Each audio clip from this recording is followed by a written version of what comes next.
just has to make a decision, put the foot in the ground, and plant it and cut up field.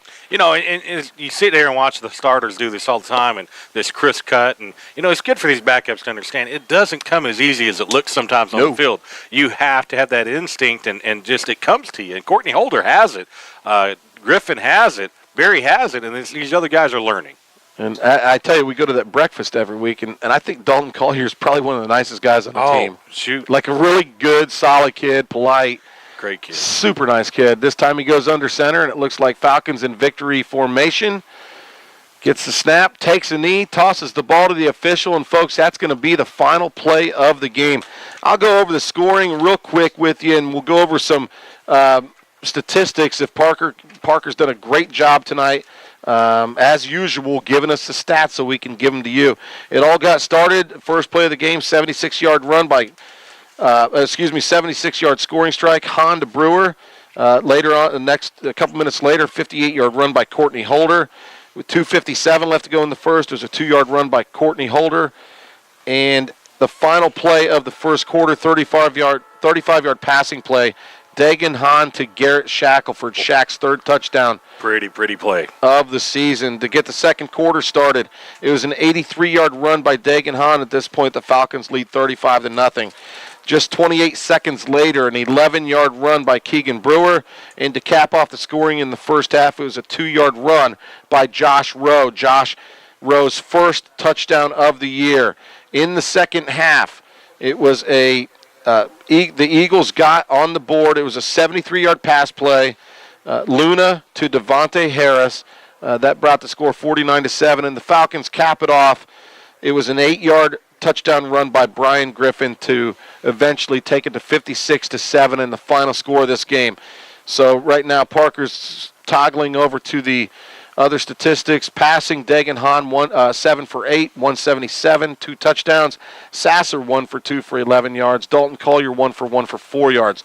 Carrying the football, count these. How many players touched the ball running the football? Aaron Berry 16 for 69. Brian Griffin 6 for 38. Along of 19 and 1 touchdown. Dalton Collier, 6 carries, minus 13. Brett Sasser, 5 carries, 39 yards. Courtney Holder, 4 carries, 69 yards, along of 58 and 2 touchdowns. Josh Rowe, 2 for 11, a touchdown. Dagan Hahn, 1 for 83 and a touchdown. Cole Proctor, 1 for 26. Tristan Bowen, 1 for 14. And Keegan Brewer, 1 for 11 and a touchdown. How many was that? That is 10 different athletes there, son.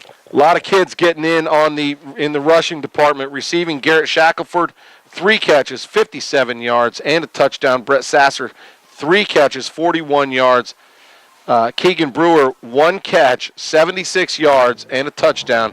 Tristan Bowen, 1 for 14, and Travis Guevara 1 for 4. So it was a lot of numbers tonight. Falcons, can you switch back over to the other screen? I think Fab's telling you to shut up already. Yeah, he may be.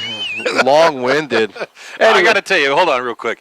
87.5% completion for Dagan Hahn. I know he left early, but my goodness, in any game, that is an amazing – you've got to be doing your right thing to get that kind of number, buddy. Yeah, and, Dagan comes into the game completing 65% of his passes, which is very solid for a high school football player. Overall, Falcons 21 first downs, 549 yards of offense. Carter-Riverside had 104. It was just big. We ran for 357 yards, held them – they had 2 yards rushing on 19 carries. They had 102 passing yards. Penalties, Falcons 4 for 39. I think those are the things that Coach wants to look at. There wasn't too many and all the rest of the stuff. But early on in the game, a couple pre-snap penalties. We got to be sharp. In a game like this, it's the little stuff. Focus on that little stuff. Especially in the beginning of a game, those can become huge momentum changers at the right moment. No doubty. No doubt. No doubty. No doubty. All righty. So anyway, hey, we're gonna call it here tonight. I do want to mention, though, the Falcons will be at home next week against Birdville. And in this district, Birdville's probably our toughest competition, and that should be an extremely good football game. So if you're still listening, make sure you tune in to the Lake Dallas Quarterback Club broadcast. Falcons at home next Friday night, and this will tell a big story about who could possibly win this district, Nick.